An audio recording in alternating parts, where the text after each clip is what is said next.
Welcome back to the Dynasty Rewind YouTube channel. My name is Bob Vanna. Today we are back for another fantasy football mock draft over on Underdog Fantasy. So I'm actually shooting this intro post-draft. And what I can tell you is a little teaser that this draft does not go according to plan. It goes really well until it decides not to. So to find out how I pivoted, how I got to the end team that I did, please stick around, watch the whole video. I'd really appreciate it. And if at any point you do decide, hey, Underdog Fantasy sounds pretty cool, you can use the link in the description, get over there right now, or use promo code REWIND when you make your first deposit on the site. You'll get a $25 kickback that will be good for 5 puppy drafts or a Best Ball Mania draft entry. And it's a great way to support the channel. I'd really appreciate it. With all that said, let's get it. All right, we are rolling. We are the number 7 pick. And puts us kind of in an interesting spot because we're probably not going to have a crack at a great running back off the rip, which is fine. I kind of want to go wide receiver early with how these drafts have been going, especially wide receiver heavy has been kind of obnoxious, if you ask me. The way it pivoted from being so running back heavy to now wide receiver heavy is pretty crazy in my opinion, but we'll see what happens. We'll see how it goes. All right, so that top 5 tier of running backs went off the board rather quickly. I'm going to roll with Devontae Adams here. Part of it because I'm a Packers fan. Part of it because I just think Devontae Adams is really stinking good. Everyone, whenever somebody has a really good season, everybody expects regression. And that's fine, but I don't see any reason why Devontae Adams can't be darn near as good as he was last year. Even if he does regress touchdown-wise, he did miss a couple games last year. So there's no reason, in my opinion, that he could be darn near as good this year as he was last year. And we will definitely look to target running back with our next pick. I don't want to just completely ignore the position. I do think running back has good value in these drafts at the moment, solely because of the fact that nobody's drafting them early anymore. But I don't want to just completely neglect running back off the rip. I would like to have a solid running back to start the draft with. All right, so we are going to talk about something real quick before our next pick. Saquon Barkley. If you are a member of Fantasy Twitter, you know there's a lot of intrigue around Saquon Barkley right now, and if you should draft him in the first round, the second round, or even the third round. I don't love him in the first round, in a best ball especially, just because of the fact of you need points every week, and if you're not putting points on the board, you're kind of going to be putting yourself in a tough spot, in my opinion. I'm just not really in love with Saquon that early. But if you're in just a normal redraft league, I don't have any issue in the first round. You're not 2 weeks, 3 weeks without him are not going to hurt you because you need him for championship week anyway, as opposed to needing him for weeks 1 and 2, maybe 3. So hopefully, if you can snag 1 to 2 of those wins, you'll be fine. You're not digging yourself a hole. Whereas in best ball, it is a bit more of a issue solely because of the fact that when you have a guy you're expecting to get your running back 1 to get about 15 to 20 points a week. If you go 2 to 3 weeks without that point floor, you're missing out on anywhere from 30 to 45 to 60 points. I don't love that in a best ball. I would avoid him at pretty much all costs. Speaking of a guy I'm not avoiding, and that is Jonathan Taylor. A lot of people have soured on Jonathan Taylor, and a lot of that is due to the Carson Wentz injury and the injury to Quentin Nelson. Now, while those are concerning, both those are not expected to be season-long injuries. Now, albeit that's how season-long injuries usually start, but both of them are expected to be back in a reasonable amount of time. And Jonathan Taylor is so damn good. I don't mind taking him as my RB1 in the middle of the second round. I think that's a great value. I think Najee would have been a good pick there too, but I don't think I have much, if any, Jonathan Taylor shares. So I'm happy to get him on my team as well. Going all Wisconsin picks here, grabbing a Wisconsin college running back and a Wisconsin wide receiver. So we will kind of see how the draft unfolds as we roll on to our next pick. Again, I mean, notice the ADP here where it's just all wideouts. Then you have DeAndre Swift kind of near the end of the third round, which I think is a stupid value too. I would really like to snag Allen Robinson if I could. That would be my ultimate target. If not, Allen Robinson, Robert Woods would be neat. Mike Evans wouldn't be the worst. I could go running back. I don't want to, but we'll see. We'll see what happens. All right, so we get our wish, and we will be drafting Allen Robinson. I'm liking my wide receiver room already. 2 stud wide receivers that, historically finish in the top 10. So I'm pretty excited with those guys. Our next pick is going to be interesting if we maybe pivot to beef up the running back room a little bit with Chris Carson. Or if we stick the wide receiver, that might be something we'd look at as well. But ultimately, what matters is what's on the board when we get there. Again, I mean, just look at this just slew of wide receivers going. It's if you were around earlier in the offseason, it's just mind-boggling to me to see the 180 flip on wide receivers and running backs in these drafts. Wow, big grab there on Brandon Ayuk. I wouldn't mind grabbing me some Cooper Kupp or Chris Godwin. Those are probably any of these three, Tyler Lockett, Kupp, and Godwin, I'm pretty in on. All right, so we will end up taking Chris Godwin. Kupp went right before us. Kind of a bummer, but I'm okay with it. A guy who still had a darn good season last year. You can't see it because I'm in the way, but had 65 receptions, 7 touchdowns on not anywhere near a full season.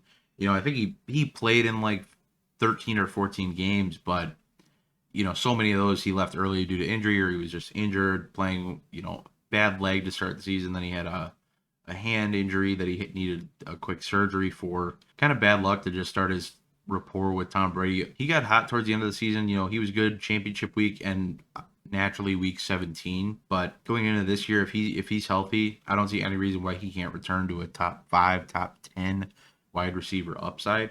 And pairing these three together, Allen Robinson, who has top 10, locked and loaded essentially. Devontae Adams, another guy who's top 10 locked and loaded. Chris Godwin, who has that potential. I think he's a wide receiver 2 at worst. So I think snagging him where I did, not a bad value. Naturally, we start to see running backs kind of come off the board again. Miles Sanders, almost in the 5th round, is madness to me. I might be looking at ETN. I'm thinking Mike Davis, I'm kind of getting worried about. Not that I was ever that high on him to begin with, but we can touch on that as we go.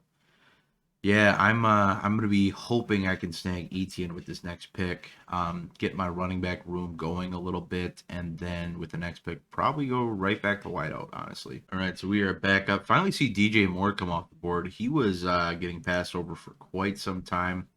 I'm gonna roll with ETN. There is a ton of hype coming out on him in camp, showing that he can't be covered by that defense, stuff like that. I think the workload between him and James Robinson is more split than people think, but I think he's gonna get a lot of the pass catching work.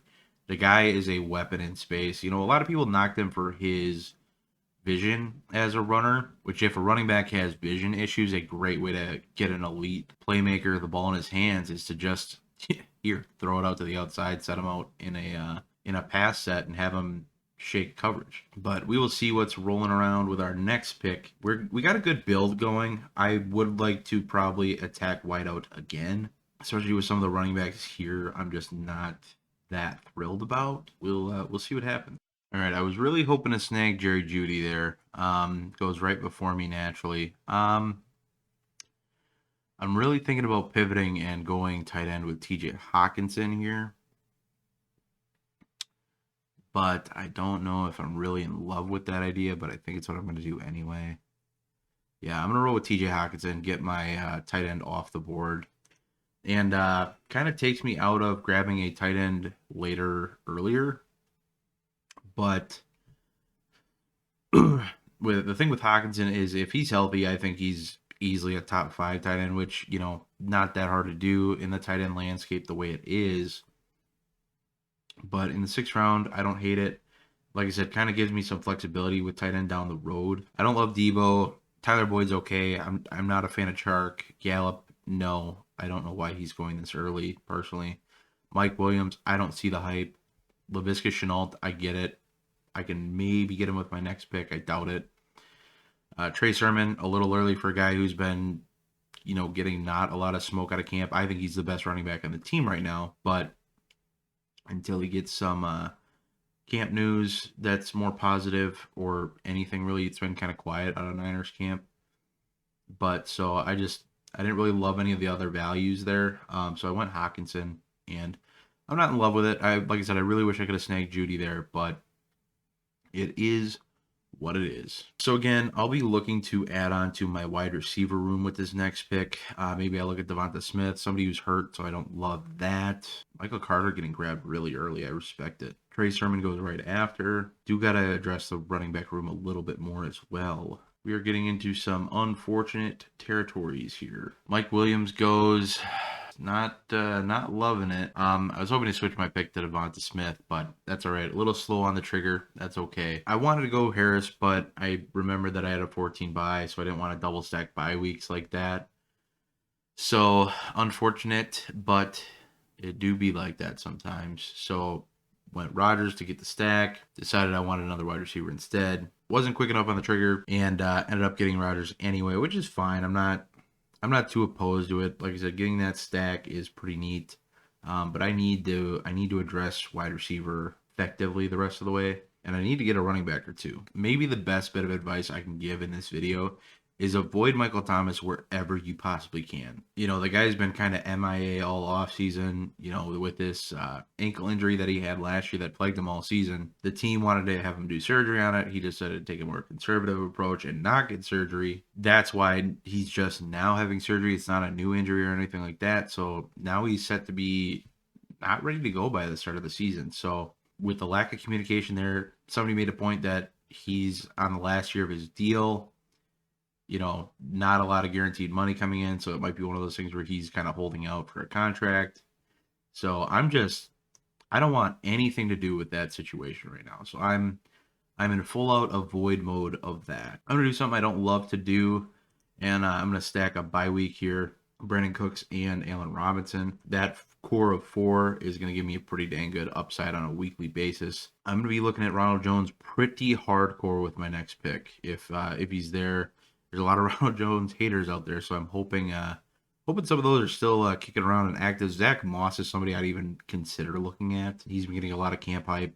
Melvin Gordon be another one I look at, solely for the purpose of beat reporters that are originally saying that Javonte Williams was going to be the guy. Now other beat reporters are being like, no, like that's definitely not the case. Like Melvin Gordon's not just giving up the running back 1 role with ease, and it's just a mess. I wish there was some more accurate reporting, or we knew who to trust and who not to trust. But yeah, man, we are in a tough spot in terms of I wish I would have waited on quarterback. I wish I would have waited on tight end, but it is what it is. This is the thing in drafts. You got to be able to, pivot and figure out which way to go. And sometimes it doesn't go so well. This is why we mock draft.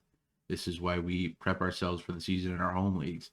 Why I love using this format is it's going to be more difficult than drafting in any of your home leagues. People in here are more competitive than the people in your home leagues. The people in here have been here all off-season drafting. They know how the board falls. They know where to get their guys when they can. And while some of them don't draft perfectly, some people draft like it's a normal redraft league and you only need to draft 1 quarterback. For the most part, a lot of these guys are on top of it. So again, another reason why I love drafting here. It's fun. The interface is easy to use and looks pretty aesthetically pleasing if you ask me. All right, so we're going to make the biggest reach I'll make all day, and we're going to draft Melvin Gordon. I don't love it. I don't love it at all. But it does give me a third running back, somebody who, like we've talked about, is set to be the guy to start the season in the 9th round.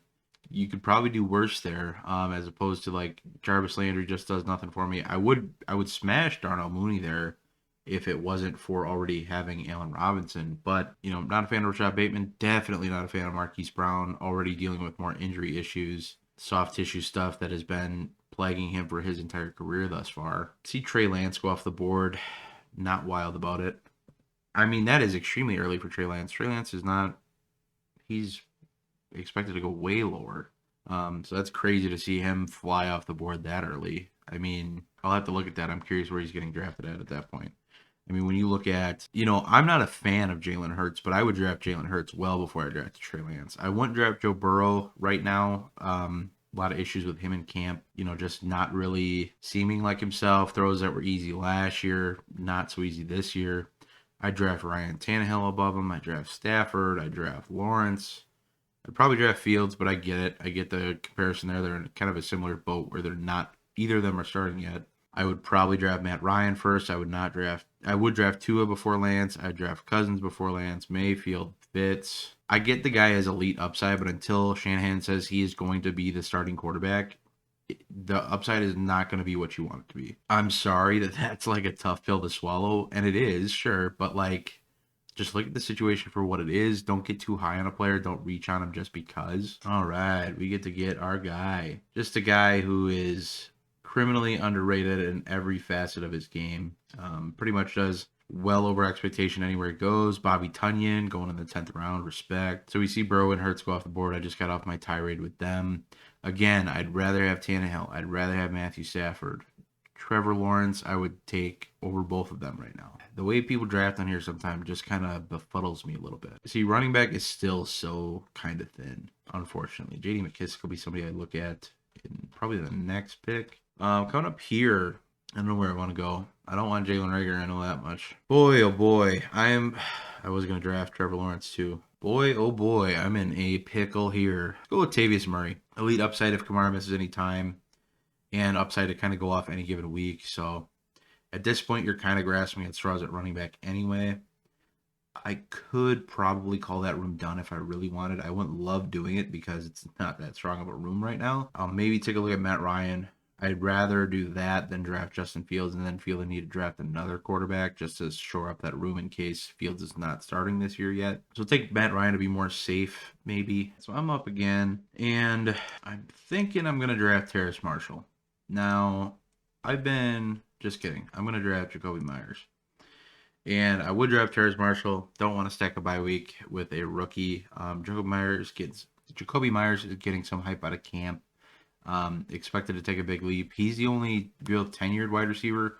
N'Keal Harry is there, but he still hasn't panned out yet, unfortunately. Obviously, you'd like to see a little more out of him being a first-round pick that just hasn't panned out. But Jacoby Myers, an undrafted guy who's actually put in the work. Somebody to keep an eye on, somebody I like in the 12th round.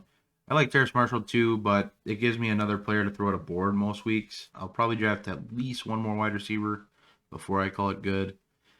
Bryan Edwards is getting some hype. Randall Cobb wouldn't be terrible if I didn't already have Adams. I'm going to have to look at another quarterback. Probably Kirk Cousins would be one. Yeah, Kirk Cousins is probably going to be my guy. Again, I just need somebody solid that can play when Rodgers is on his bye week. That's really what I'm looking for. All right, so oddly enough, a full round later, Terrace Marshall falls to us. A guy who I've kind of warmed up on, brings something a little different to that offense. You know, he's a bit more of a bigger body, contested catch kind of guy, playing a little bit in the slot, so he kind of almost seems like a big slot guy who could be similar to that of a Cooper Kupp, who's a good route runner and more of that possession type wide receiver, but we see Cooper Kupp have some really good seasons, so could be a upside pick there. Again, I mean, it really buffs up my wide receiver room. Gives me a lot to go with the board most weeks. I don't know. Wide receivers still on the shopping list, but the nice thing is I can kind of have my pick because I have a good quarterback and I have what I believe is a good tight end. So I'm not too concerned in those respects. Marquez Callaway, somebody might be worth a look here. Getting a lot of hype out of camp, for one. Was somebody I actually really liked last year. I picked up a lot of shares in Dynasty, but probably be my next target if I had a guess. But man, I don't with how many tight ends are sitting here and quarterbacks, I doubt he stays there. I'll probably go Callaway as my first option and Kirk as my second. All right, so we are going to walk away with Marquez Callaway. I'm less worried about being able to get another good quarterback. That's why I went with him first. 3 guys with 1 quarterback outside of me. So probably three opportunities for somebody to draft him. And there he goes right away. Man, we are in a pickle, especially at running back too. Darrell Williams, somebody to look at. Devontae Booker is honestly somebody to look at, and I'll dive into that if we end up drafting him. All right, so instead of drafting Zach Wilson, I'm actually going to draft Sam Darnold. Give me a little... That was a mistake. Now I have to draft another quarterback. I missed the memo that they had the same bye week, so that is super not great and frustrating. Rookie mistake. Should have went with Wilson after all. It's going to be Jared Goff is going to be the quarterback I probably end up stuck with. Yeah, not great. That's a bad look on my part. I'm glad I noticed that now and not post draft. Not awesome. Not feeling great about it. Also have to grab a tight end at some point. Running out of picks. So with my last 3 picks, I have to draft a quarterback, a tight end, and hopefully one of these running backs. Ideally, Darrell Williams. So don't screw this up, me. Hey, at least my wide receiver room is good, huh? All right, so I'm going to draft Jared Goff. And I know that's not awesome. It's not great. A lot of that is because of the fact of he's not injured right now. He's playing well in camp. So I'm just going to take the safe pick, get somebody who's not a week 13 bye at quarterback, roll with that. It's a little early on his ADP, but at this point, just wanted to make sure that was shored up. That's more important than having my tight end shored up. I'm also going to consider Dan Arnold at tight end. Give me another little sweet stack at quarterback. and he's somebody I can grab a little later, so I can maybe grab Darrell Williams with this next pick. But man, this went haywire quick. A couple picks really did me in. I'd say grabbing Aaron Rodgers over a wideout, unfortunately, kind of neglecting the running back room right off the bat and then just kind of sticking with it didn't go great. Kind of got hit with some bad runs and, did what I could to rebound, but, we are where we are. That Sam Darnold pick really probably hurt me more than anything, putting me kind of into a box right away with quarterback and making it so I couldn't draft a tight end earlier or a running back earlier. Take your pick, whatever the case is. Just not great. Not a good look. Nico Collins is a good late grab. A lot of hype on him in camp. Again, a lot of it's from training camp videos. Don't get too high on those. Just more believe what the beat writers are saying. Don't get sucked into training camp videos. That's how you end up ranking Van Jefferson as your rookie wide receiver 1. Don't get sucked into that. Especially, look at what actually happens in the video. Don't just, he caught a touchdown. Oh my God, cool. If he's running in a straight line and the cornerback just can't cover him, that's not really his doing. All right, so I'm gonna grab Darrell Williams here, and I think it's a little more safe than Devontae Booker. Devontae Booker, you're maybe gonna get 2 weeks out of him, whereas Darrell Williams could be valuable all year long. He's gonna be the number 2 in KC behind Clyde Edwards-Helaire. If anything were to happen to him, he'd be fine to step up. He's done well when he's had a role before. So I don't see any reason why Darrell Williams won't have a few blow-up games and honestly be somebody who you might be able to flex, not on a weekly basis, but somebody who you can flex more often than you expect. All right, so we are going to wrap this draft up by drafting Dan Arnold. Thankfully, we're able to get a team together.